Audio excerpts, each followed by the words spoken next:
knock them down. That's right. It With is our like anger, the whack. right?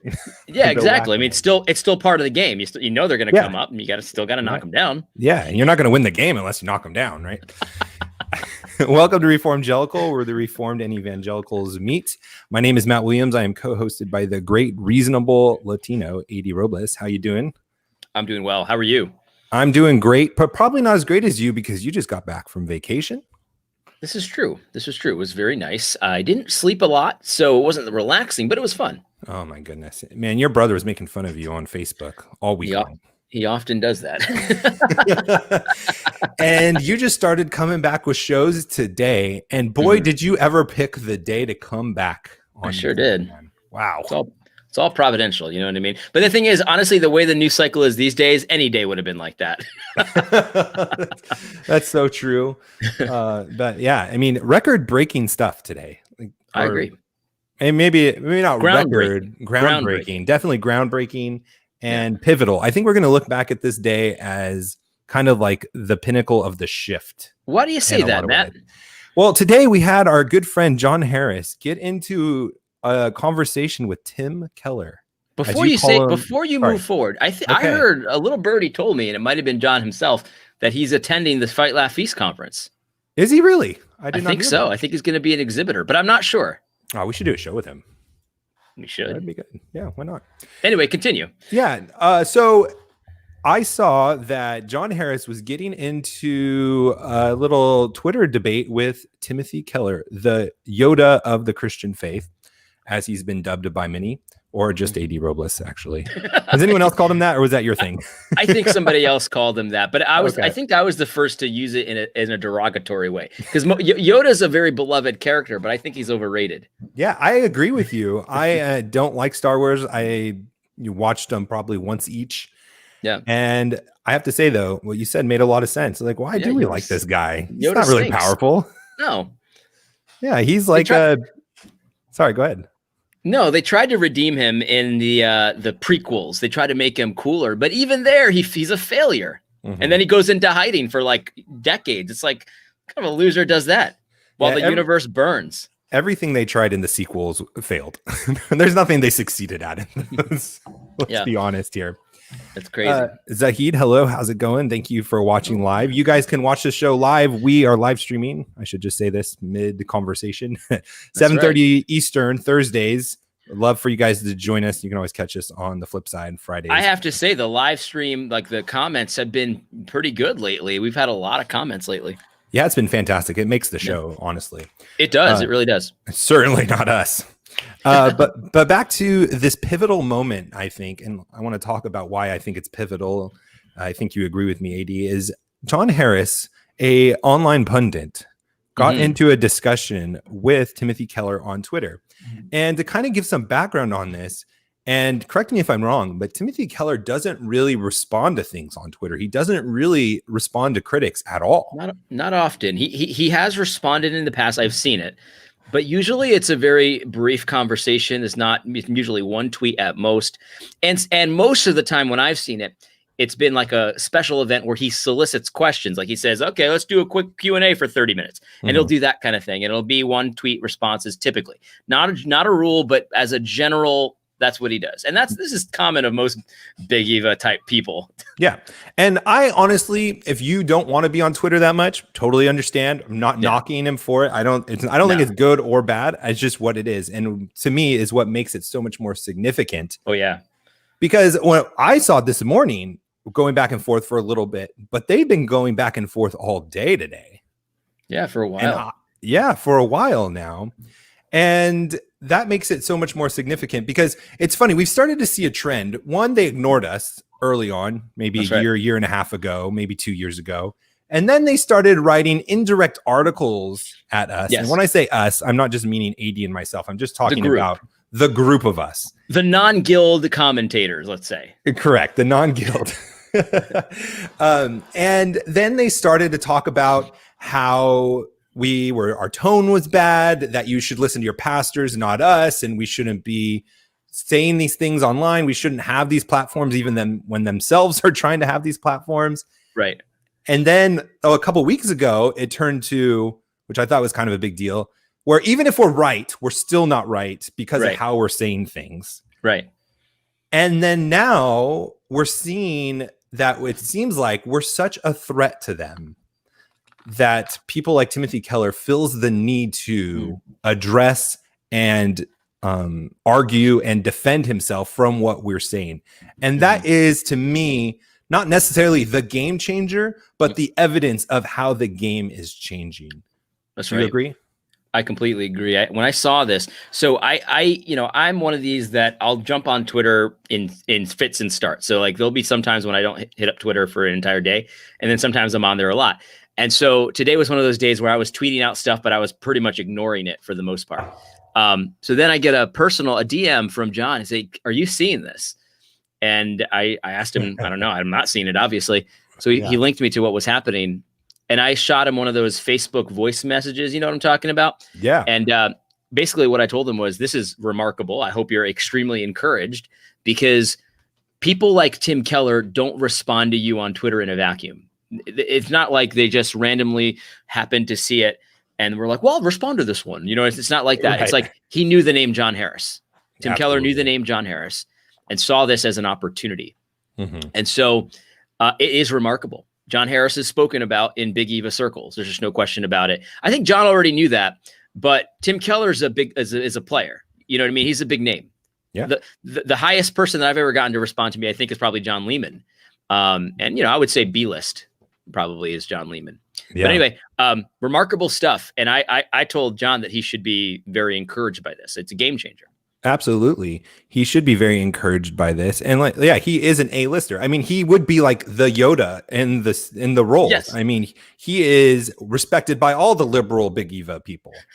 They look to him, they quote him, they love it. Yeah, he really is. One of them. He's one of the capos, let's say. Yeah, absolutely. And it's like, I think maybe it was when I was earlier on as a Christian and I didn't realize it yet of how his positions were, or maybe he's changed. I'm not sure. But I thought that he used to have a lot of good things to say. He did. And I benefited from him a lot. We read his books a lot and those kinds of things.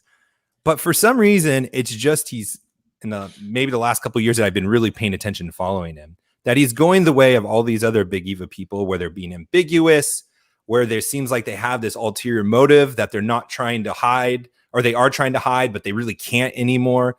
And there's part of this group that is just coming up. And we'll talk about that more in a second. But just to continue with this discussion, what's also fascinating to me is that he doesn't even address what John Harris is talking about. He goes off on another tangent and totally sidesteps what he's trying to confront John Harris about what he's saying to him. It's absolutely remarkable. He looks terrible. Yeah, it's so interesting. It's the typical politician thing. I don't like your question, so I'm going to answer a question I do like. And it's interesting. And I think it's very transparent too, which is very helpful for us because, typically people on his perspective don't engage. And then when they do, it's something like this typically. Here's something that I don't know if you remember or recall this, Matt, but John Harris's original tweet, I'm pretty sure didn't even tag Tim Keller. Like it was just a quotation from him about how Marxists aren't villains, and they're like, they care about the poor, stuff like that. This is a ridiculous Marxist quote, right? By Tim Keller. And I'm pretty sure he didn't even tag it. So what's especially remarkable about this is that Tim sought it out. Or he was told by somebody in his camp. Told, but and still he felt the need to respond, which is very interesting. You know what I mean? Very, very interesting. It is very interesting. And I think it reveals how significant our platforms are. And again, it should be encouraging, not just to John, but to all of us, that we are being effective, not for our own sake, not for our own glory, as you Reform people talk about, but solely for his glory, that we are trying to do this, not for our own names, but that people would return to the Bible, have sound teaching. The people, and I saw this all day today, they're arguing and asking these questions like, how can you say it's a gray area voting for Democrats? How can you say you were excited to see the DNC and the adults return to the room? Am I crazy? And we have these Christians second guessing themselves because it's so mind-blowing what Big Eva is doing. And so praise God that we are making a dent, because people need sound voices bringing us back to the Bible, and they're not giving it to us. Yeah, it's so true. And I might be wrong about him not tagging him. He might have tagged him or retweeted him. I don't know. But the point is that the game has changed, my friends. It is absolutely changed. Like, and this is why you get the think pieces against social media, because social media evens things out. Like, all of a sudden, I don't need to have any connections to have just as much influence as a bigwig, right? And they hate that. They hate that because they don't have guild protection anymore. Yeah, they got the blue check mark, but that's almost like a mark of shame in some circles. Like, you get the blue check mark, that's almost like you shouldn't be trusted anymore. You know, you took the lolly, like you've sold yourself almost in some circles. So it's like they really hate the fact that they don't have guild control anymore, and all of a sudden a yo-yo like John Harris can study some stuff, get a couple degrees. And then he starts a podcast, and all of a sudden, people are listening to John like, dude, you actually make more sense than Tim Keller on this. And Tim Keller, he's like Mr. Guild. They hate that. They hate that. That's why they'll write articles about this stuff. And that's why they won't engage on social media, because they don't want to legitimize it. But Tim Keller, John Lehman, Joe Carter, the people that have been responding to us lately, they have legitimized it in their own stupid circles. We always knew it was legitimate, but now they have to admit that it is legitimate.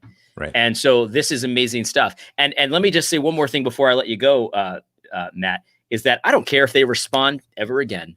I honestly, I've lost the desire to have back and forth. I'll still do it, but I'm not gonna beg for a seat at this table anymore. I spent a year on YouTube saying, somebody please talk to me. Somebody please talk to me. We got to have these conversations. We're past that point. Like, if you want to have a conversation, I will have it, but I'm done asking. I just don't care anymore. I don't need that kind of guild approval anymore.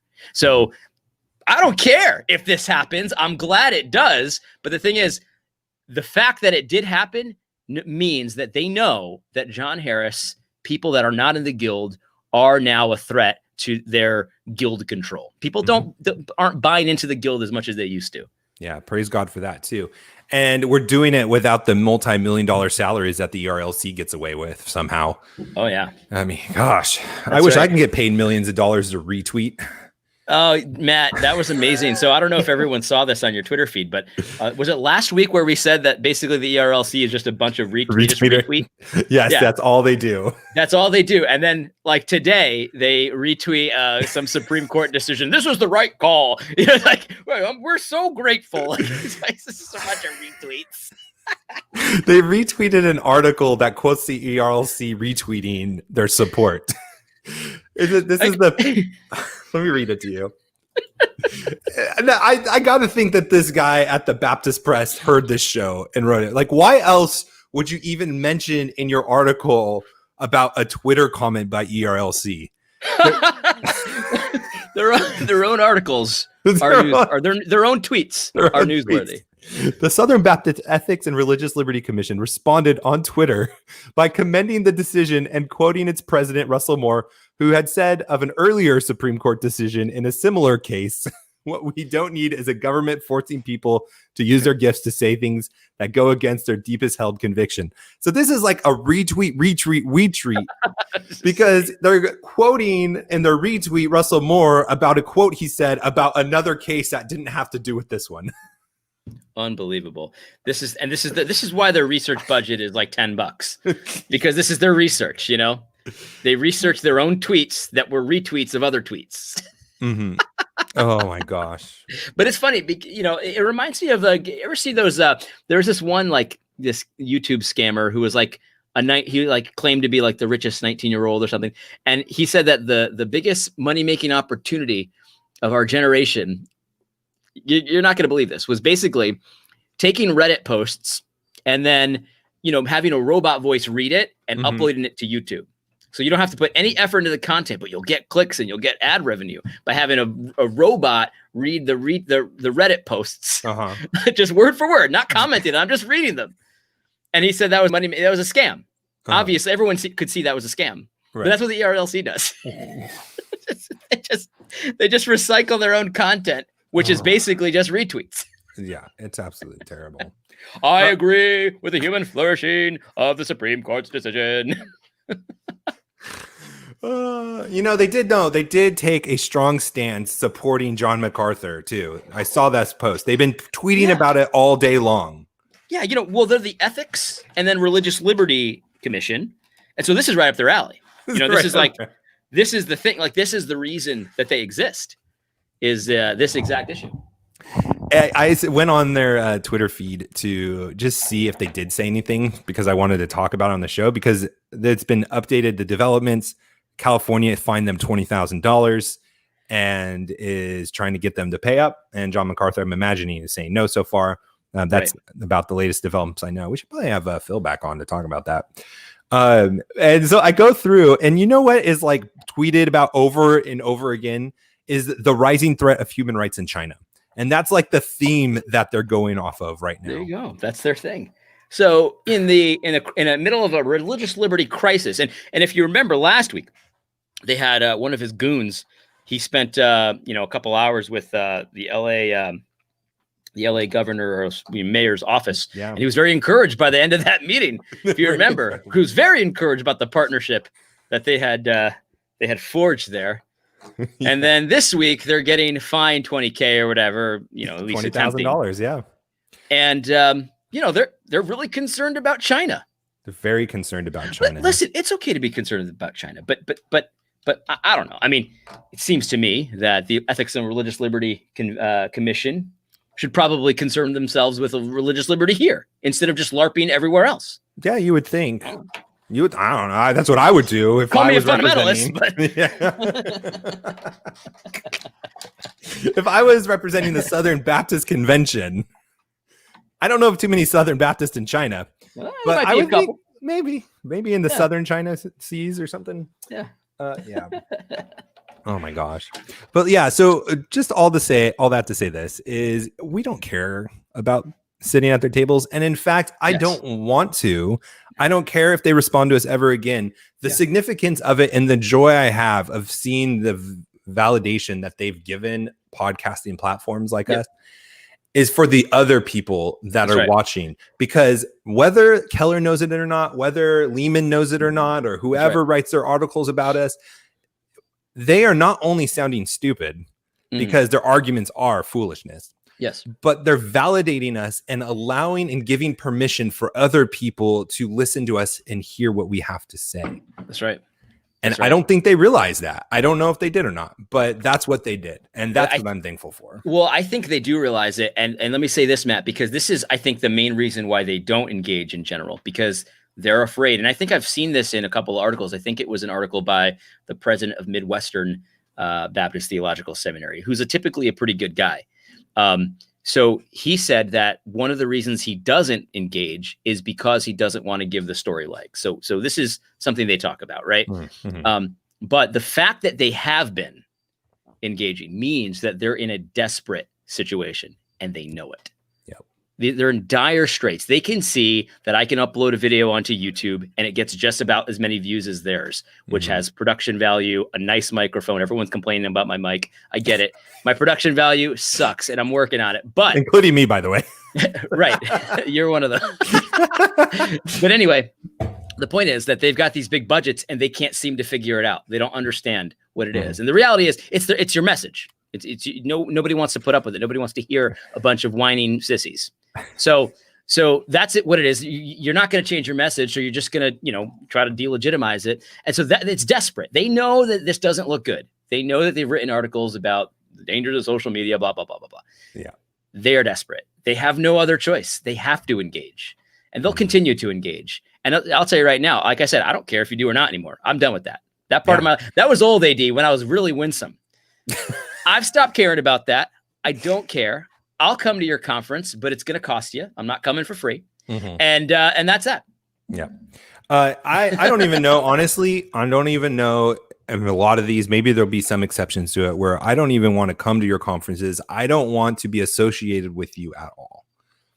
And this goes back to what I've talked about before and what we've discussed is that we don't know anyone's heart. We can't judge where they're at ultimately. But we do and can and are commanded to judge people's actions. And a majority of these big EVA people asking us to vote Democrat, paving the way for people to vote Democrat, are sinful Amen. people. They are encouraging, supporting, and condoning murder, pedophilia, the platforms of the Black Lives Matter that wants to destroy the family. Everything that the Bible and our God stands for, they are opening the doors to condone, endorse, and support. I don't want anything to do with you guys anymore. I don't even want to be associated with you. I wish we can define Christians differently so that you guys could be as far away from me as possible. It's like, I always, there was like, back in the day when the teachers, like somebody cheated on their test and they thought, oh my gosh, did they catch me? Did they like, and then you think like, oh, am I guilty? Did I accidentally cheat? And maybe you didn't even do it, but you were really concerned that it was you and you were going to get in trouble for it.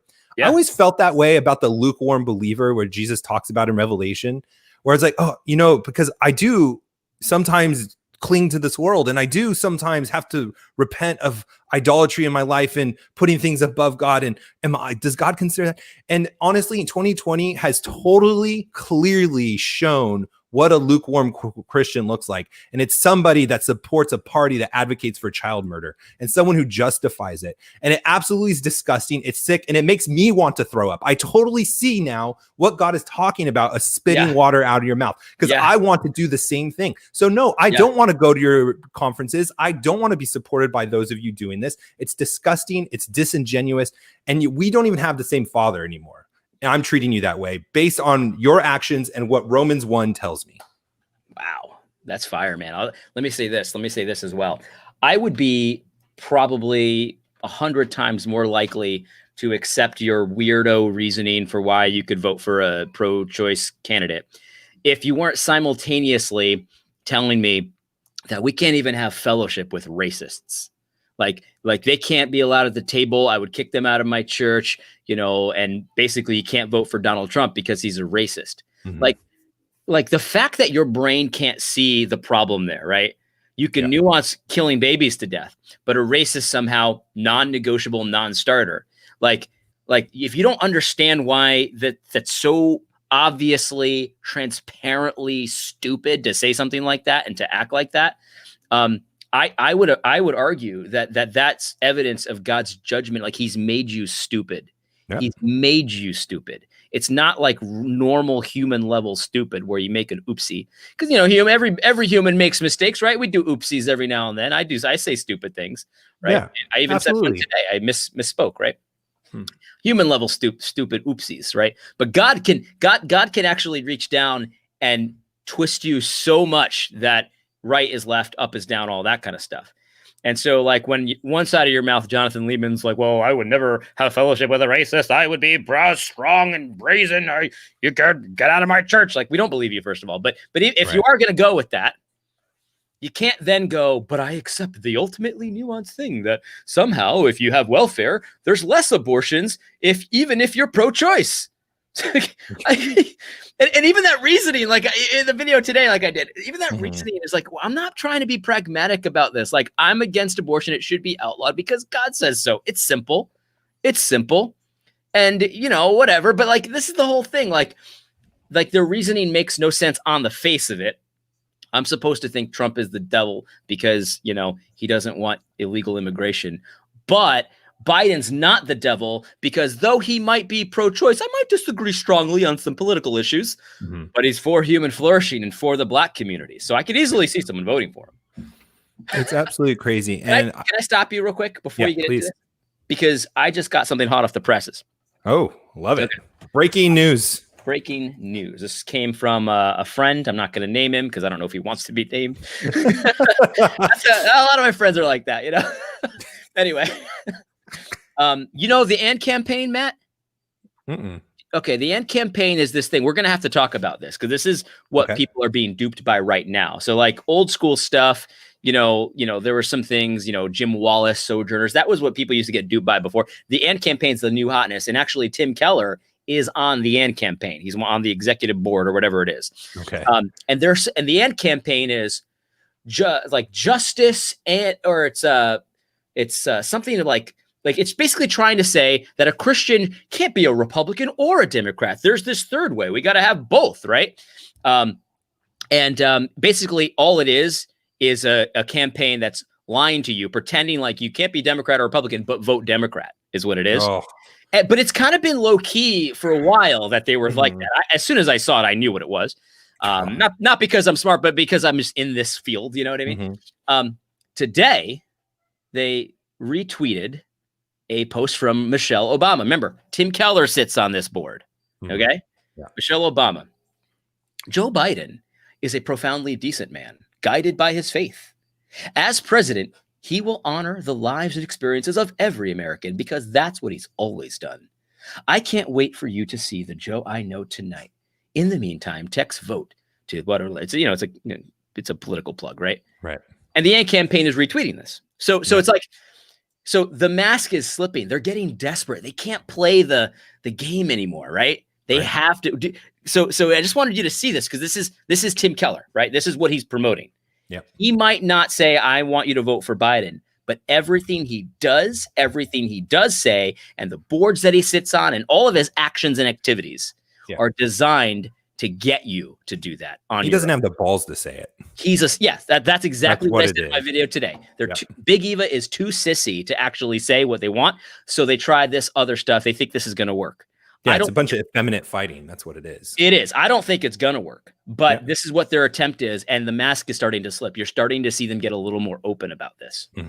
Yeah. And again, that's why I'm so thankful about 2020. I'm so thankful and been able to find joy in God's judgment because I don't know if we said this before we went live or not, but it is like the whack-a-mole game that these people are getting forced to put their head up and for us to be able to knock them down. They're no longer being able to hide behind their confessions. They're no longer be able to hide behind ambiguity anymore, that they are forced for whatever reasons they feel it's raining and they got to get some air. I don't know, but they're coming up and we need to knock them down because it's evil. It's evil. Romans 1, talking about judgment and God handing them over, at the very end of it says that it's judgment for those practicing and those who give approval to those who practice them. And if that approval is not in a vote or saying that it's a hard decision and we shouldn't bind their conscience, that is approval. That is approval. Yeah. And you're condoning everything on their platform. And I would, maybe in a hypothetical world where you had to choose a Republican or a Democrat, maybe, like, I still can't even go there. Like, I still would, I don't know how you could vote a Democrat as a Christian, but you don't have to vote at all. So there's absolutely no reason, no excuse whatsoever. Even if you can't stand Donald Trump, that's fine. I don't care. I'm not saying as a Christian, you have to vote for Republicans. You have to vote for Donald Trump. I'm not saying that. Totally understand it. But it's that you're voting for the platform that is standing against every single thing that God stands for. How dare you call yourself a Christian? How dare you? Ooh.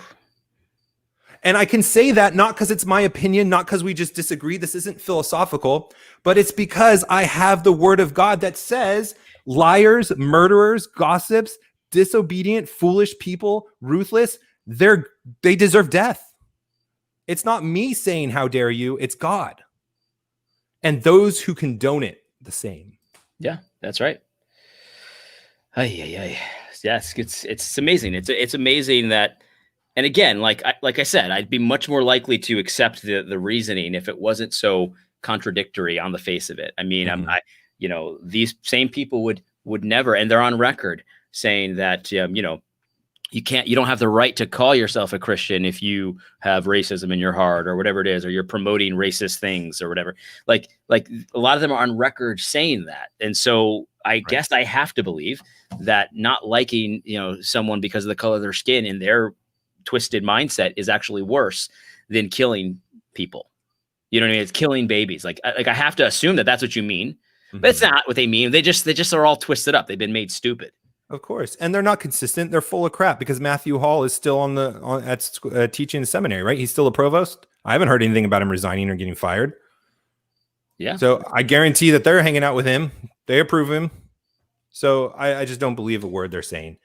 So this is the other thing I wanted to hit on this is I've been seeing a lot today of terms being redefined. Honestly, this has been something that's been consistently done by the Marxists, by the people on the left, by these Christians that are call themselves Christians.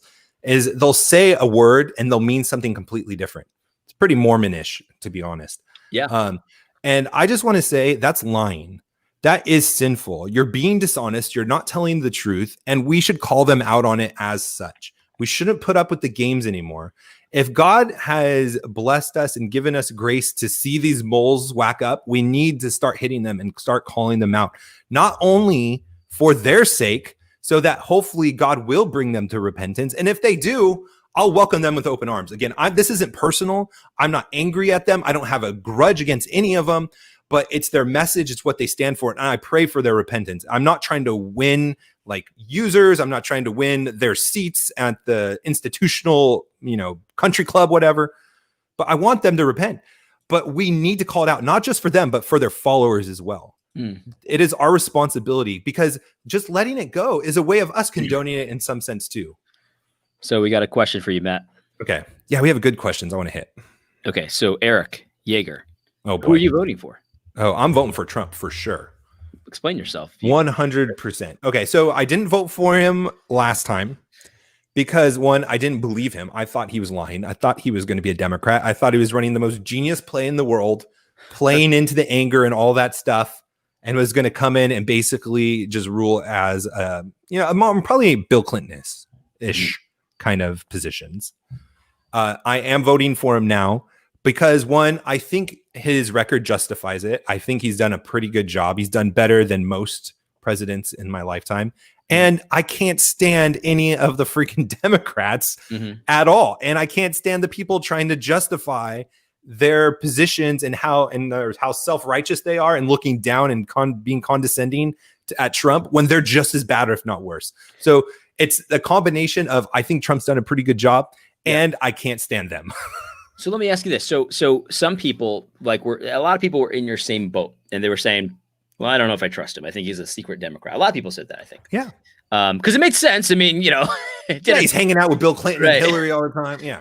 Right. So then now I've heard some people say this. So I want to know what your thoughts are on this. So, okay. So he had to be like Republican-ish to get reelected, essentially. Like if he didn't do anything right, then he wouldn't get reelected. Okay. So now he doesn't have to worry about reelection, presumably, because he only gets 2 terms, unless he just usurps power, right? So now he'll be more like he would have been in the first place, more liberal. Do you think that there's any merit to that at all? No, I don't. Well, I mean, I will say it is in the sense that he's a populist. Like, I don't think he's claiming to be a conservative. So therefore, I think that it's not that he's like going back on his word, or that he is going to be. I don't even think he's being disingenuous. If he would do some liberal things, I think he's pragmatic and a populist. So he's going to do what needs to get done for what he thinks is a deal. So he will compromise. He will give up things that I wouldn't give up.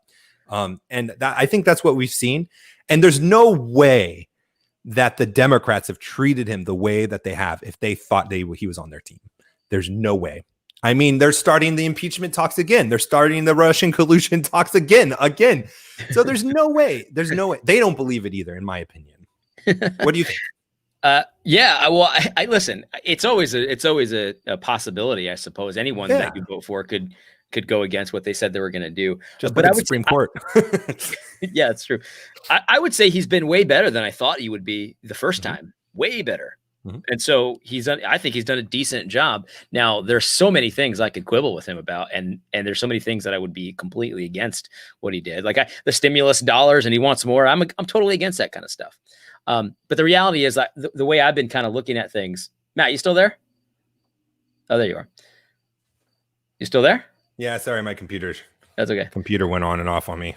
The way I'm thinking about it these days is that I'm looking at the differences between the two. And the thing is, like the stimulus bucks, that's going to, I mean, the Democrats are for that as well. Like they're both for it. So it's like, there's really not really that much of a difference and stuff like that. So yeah, I think it's always a concern, but it's going to be a concern for anybody, not just Trump. Yeah, for sure. And we always got to hold them accountable. Like we should never feel comfortable enough with any politician that we just do hands off and let them ride. And we should always be on them and be accountable. And for those of you who are going to be listening tomorrow or not watching, my computer decided to like refresh and reboot. So that is why there was that little break. Windows. Oh, Windows, man. I know. It's the worst. Oh. It's better than I'd rather have Windows than a Mac, but sometimes I just don't get it. No, I much rather honestly prefer Mac, except I run so much data in Excel that it just isn't feasible for me to do Mac. And I could be wrong. I don't.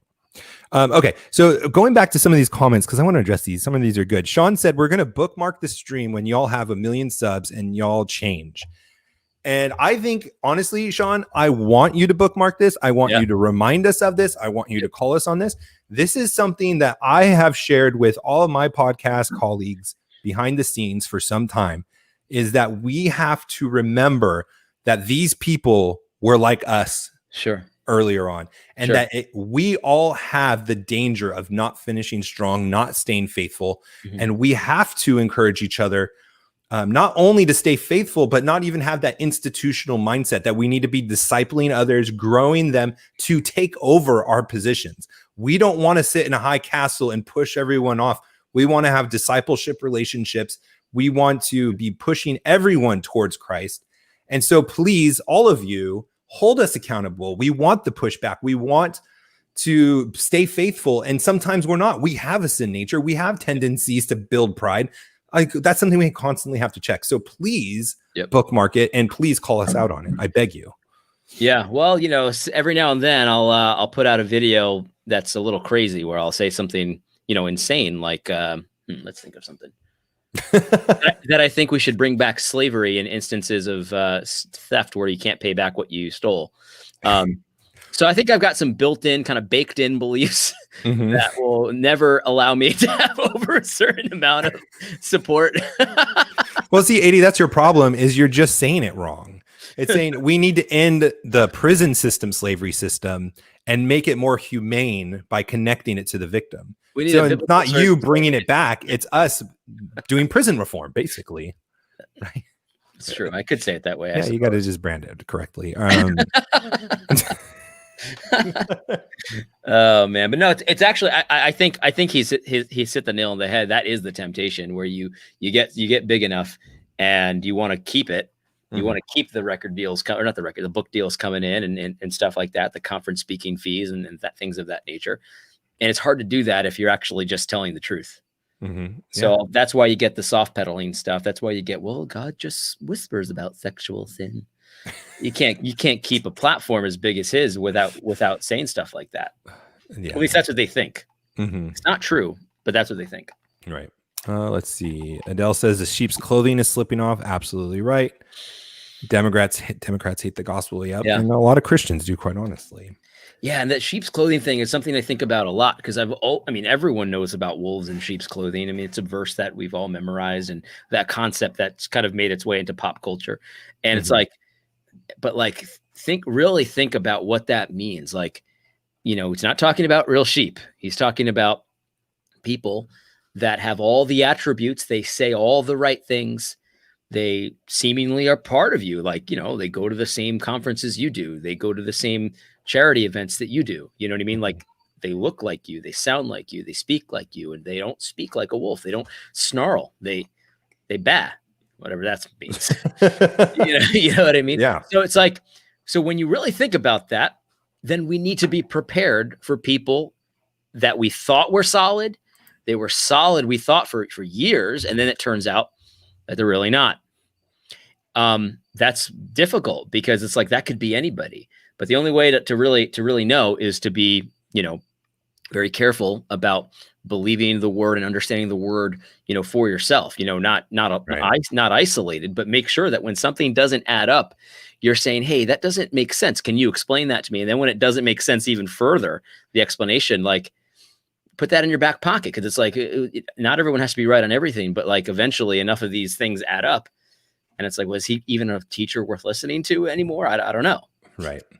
And I think for me too, with seeing the sheep clothing fall off, for lack of a better word or phrase, is I think it has encouraged me to, in the future, when I am suspect of people, to actually go to them and ask for clarity and not just give them the benefit of the doubt anymore. I think that is something that will be very helpful for the future if we ever do come into these situations again, where we are going to need brothers and sisters to fight side by side with us.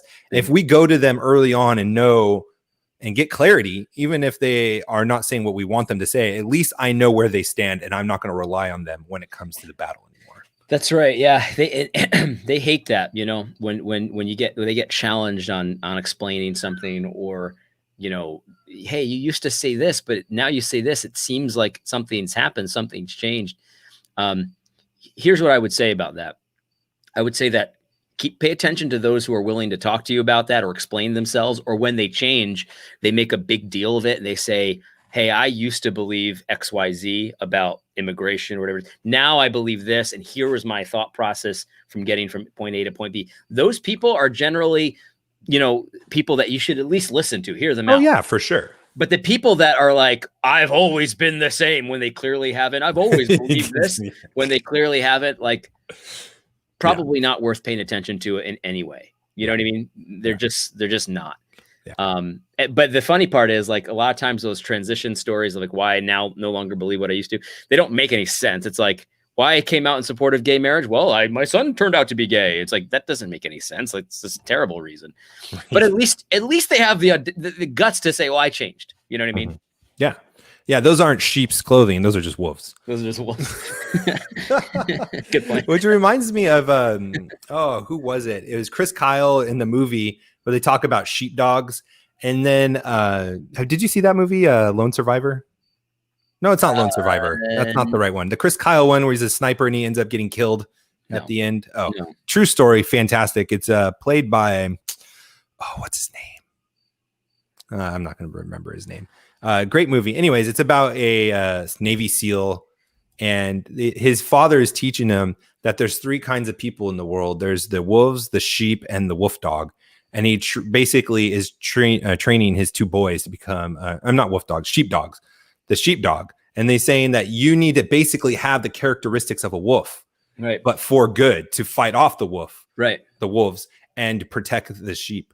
I just love that analogy, and like that's what I want to raise my son and future sons, if I have any more sons, to be. It's like, I want you to not just be a sheep. You can definitely not a wolf. Like, and he talks about, like, I will beat the crap out of you if I find out you're being a wolf. But I want you to be a sheepdog where you're defending and stuff. And like, that's what we need so much more in the Christian fight right now, in Christian circles, in Christian platforms, is neither the wolf or the sheep, but wolf dogs that are actually going to start standing up and confronting these things.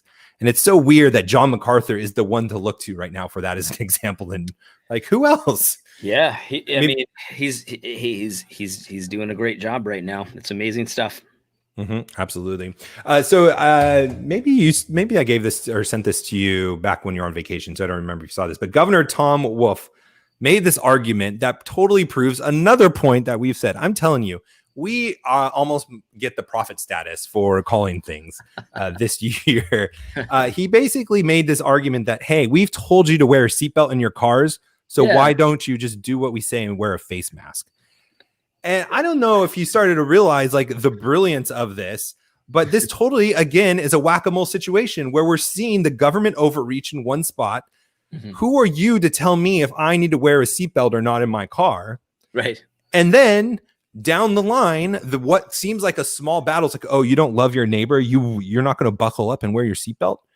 To now it's, well, we've already told you to do that, so do this. That's their thinking and logic, what we have been warning you about for the last couple of episodes. Yeah. Well, I wear a seatbelt. I think people should wear seatbelts because it makes sense to wear a seatbelt, in my opinion. But yeah, this is the kind of thing. Instead of just giving him the argument, we all agreed that the law can tell you to wear a seatbelt. Why did we all agree that, by the way? Like that actually should be off the books. Right. There should be no seatbelt law.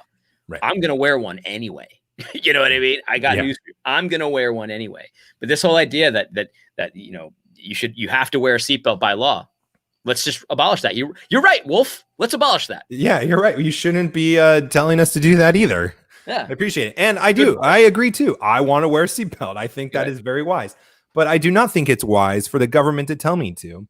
Right. And the consequences that come from that are not good. For example, the price of your car is more expensive because the government mandates you must wear a seatbelt, because there's sensors in your car now that are required by regulations that you have to wear a seatbelt. And if you don't, the little buzzard thing goes off, reminds you to wear the seatbelt.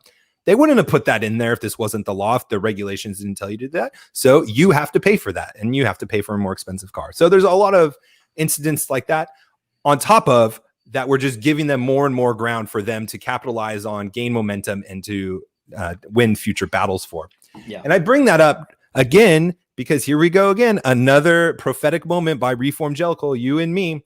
Scientists warn it may be years before students can return to school without masks and doing social distancing. Yeah. And it's a picture of two adults behind glass with masks on.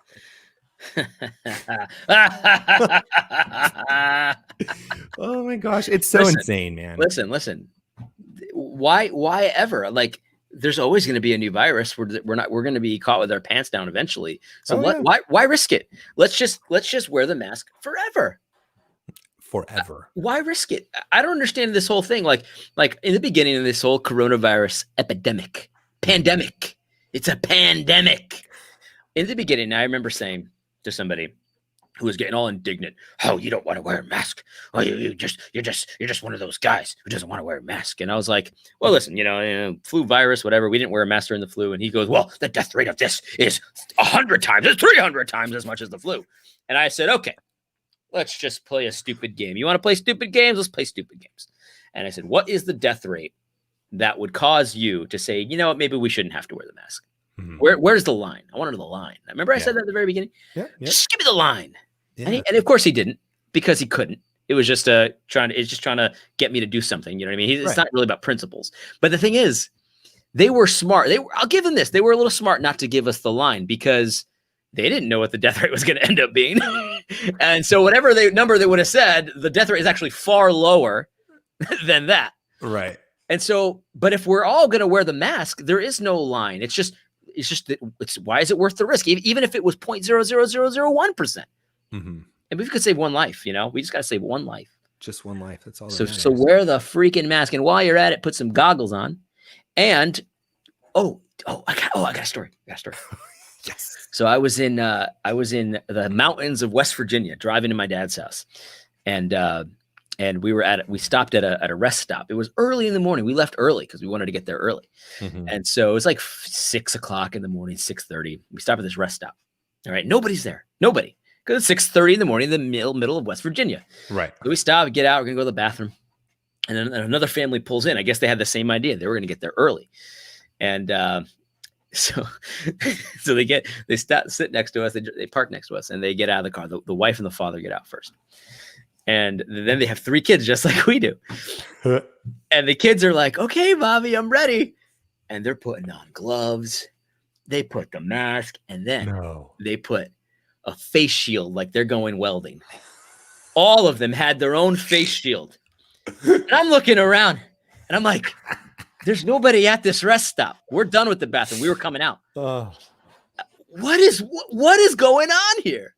And I'm like, well, actually, it makes perfect sense. And in fact, we should always walk around with these welding shields, because why risk it?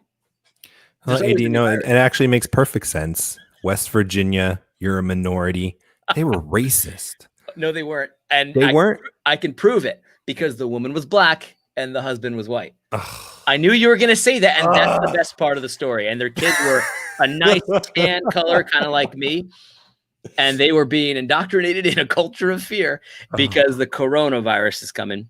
And you can even get it when there's nobody around, apparently.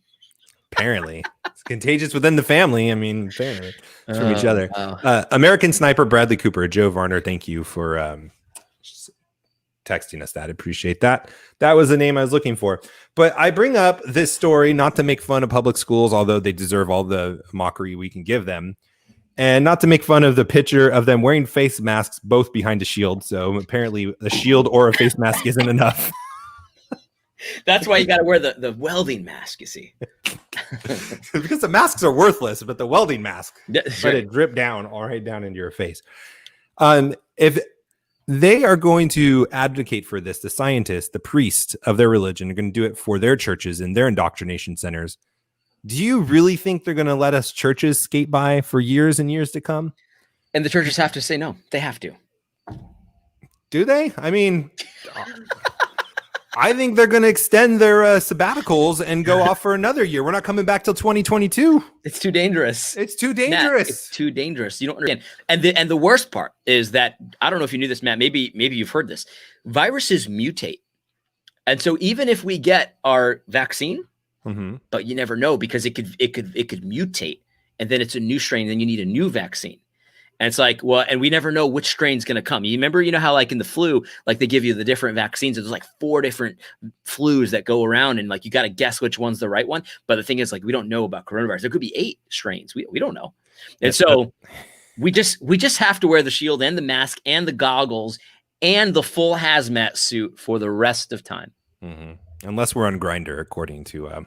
Well, if you're having sex with another guy, like, that's different. Yeah, that's different. It discriminates against homosexuals, apparently. Jacob, I looked in your comments. I don't know what you're talking about. You said that the Cross Politic talked about something we haven't. I don't know what you're referring to. Astronaut helmet. So Eureka Hope says that we need to wear an astronaut helmet, and I think that would be preferable. In fact, that would work. It would work. But the thing is, though, that if we were going to mandate that, we would also need to supply the poor with astronaut helmets, because they can't afford them. So like it would be systemically racist to mandate astronaut helmets but not supply them as well. So you need to pay for your neighbor's astronaut helmet in order to attend church. I think that's about right. My video today, my Fight Laugh Feast video today, because churches are wrestling with this, and listen, I'm all for giving as much grace as possible. I get it. But like, the thing is, like, there are theological implications here too. Like the whole mask mandate at churches. There are some theological problems with that. And the thing is, like, I think that even the most committed statist pastor kind of knows this, it's weird. Yeah. It's weird to wear a mask worshiping God as a rule, like forcing people to do it. And the thing is, like, most people just, in my church, people wear masks, but then like during singing and stuff like that, most people take them off. I think they realize that that's bizarre. Yeah. And it's like, good, good. I'm glad, because it is bizarre. But yeah, like, this is a permanent state. There's no, as long as the TV man's telling you, some of these churches are just committed to the position of just doing it. Yep. And so we better get ready, because we're going to have to fight this sometime, guys. I mean, someone's going to have to stand up with MacArthur. They're not going away. They're not stopping. Yeah. If they're doing it in their schools, they're going to do it to our churches. So we better be prepared for that. So we'll see. All right, Jacob has a question. Here it is. What are your thoughts on abolitionism and their stances against the pro-life movement? Yeah, so I'll give you mine. My opinion is that I sympathize very much with. I got distracted. Sorry. I sympathize with the abolitionist position, where it's like you go for the ban and nothing else, because everything else is a compromise that is ungodly. You know what I mean? Like to vote for, like, here's like the typical example, to vote for a heartbeat bill, which are very popular, these heartbeat bills, where after they have a heartbeat, you can't kill them anymore. That is fundamentally an unjust law. So why would you vote for an unjust law? Because just because the baby doesn't have a heartbeat doesn't mean it doesn't have the image of God. Right. That's their argument. It's a very good argument. It is a good argument. I have a hard time arguing against it. But I like, at the same time, I wonder how much it helps to be like, to not being like trying to like get some kind of a coalition going. You know what I mean? I'm squish on it. So I don't really have, I don't consider myself one of these like absolute, like, if you're not an abolitionist and you're voting for a heartbeat bill, I'm against you. I'm not that way, but I get it. And I admit I'm squish on it. If it was me, and put it this way, maybe this will help. I'm not saying that every politician that I support has to be an abolitionist. If it was me in the seat, though, I would be an abolitionist. I'd be the one proposing the bill to just outlaw it as often as I could, in as many ways as I could. You know, and if I was a governor, I would make it illegal. I would start just interpreting the law that is murder and just go after them. And if I get impeached, if I get kicked out, I don't care. I'm not going to answer to God and say, well, the laws told me I couldn't do anything about it, so I'm just going to let the slaughter continue. But from a voter perspective, I'm all plays. I'm going to vote for any of them and just hope for momentum to get the victory. But ultimately, I think it's because the church hasn't been faithful. Yeah. Jacob, he's saying if there's more than one bill, abolition bill, the politician will always take the easier one. I completely agree. I can't listen. I recognize I'm being squished here. There are look, a lot of old AD is he's squished on some things, and he admits that's that nuance in him trickling through. But I do listen. I get criticized for this every now and then. Like I do want to build as big a coalition as possible. Not everyone needs to be exactly like I am, in my view. Even though I think the name of the show, even though I think that they should be, because I'm right on everything, obviously. but yeah, no, Jacob, I like the idea of, just hardcore abolition. Like that's what we should be going for every time. That Amen. And that's it. So I don't know if that answers your question. Tony, I'm going to sidestep here. Tony, okay. Tony DePayne, brother Tony, fellow Fight Laugh Feast Network previous podcast. Guest on the show. Yes, sir. He says this: mask mandates at church are a ceremonial law from the state to say that you are clean or unclean to worship God. This is a big problem. I agree with him because, like, listen, I'm all for pastors saying we recommend that you wear a mask. We want to, stem the tide. We've got old people in we recommend you. I'm okay with that. Right. But the requirement thing, that's a step that's too far. It's too far because we don't want to give the state or even the elder the right to require things in order to to worship God. I've been corrected. It's Tony DePayne. Tony DePayne. And so this is a big deal. This is actually a big deal. Like we can't just say in order to come to the table, you have to have a certain amount of equipment on, because that's what mask is. It's a piece of equipment. We don't want to do that because God doesn't allow us to do that, right? Yeah. God doesn't allow us to do that.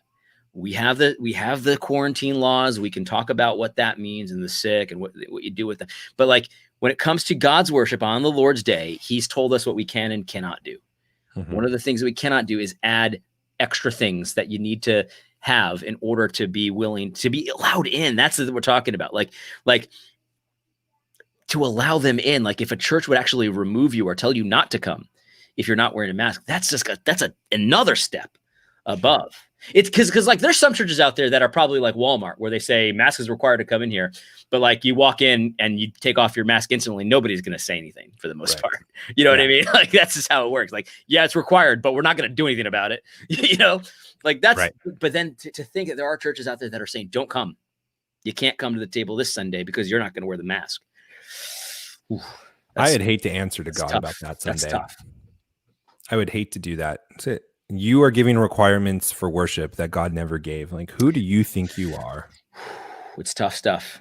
It is tough stuff. And again, like requirements, we're talking requirements. We're not saying if you suggest it or advocate for it, like that's one thing.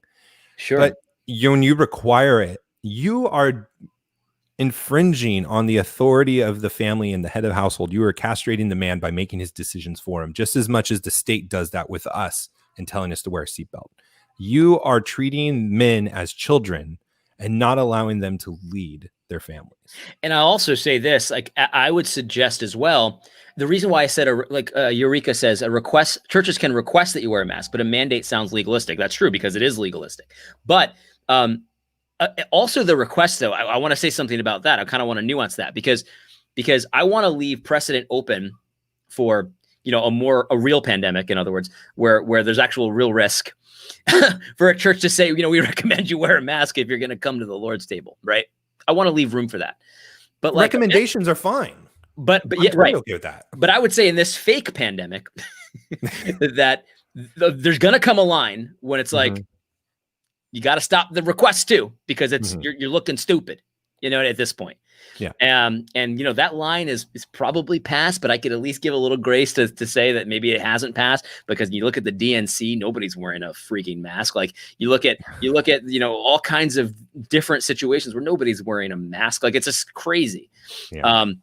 And so I'm willing to give grace that maybe the line hasn't been crossed yet for the recommendation, but eventually there's going to come a time when you just got to stop with the recommendation too. Maybe, I don't know. It's so people are so unprepared for this. It's just amazing to see.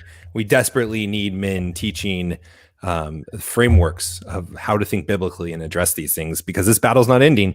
Years to come. Men like Tony DePani. Yes, from the patriarchy, who always tries to put a shameless plug in for himself, no matter what the conversation is about. We could be talking about feminism, and somehow he will plug his show. Tony DePani, the patriarchy. That actually seems like an appropriate time to plug your show. Yeah, that's probably right.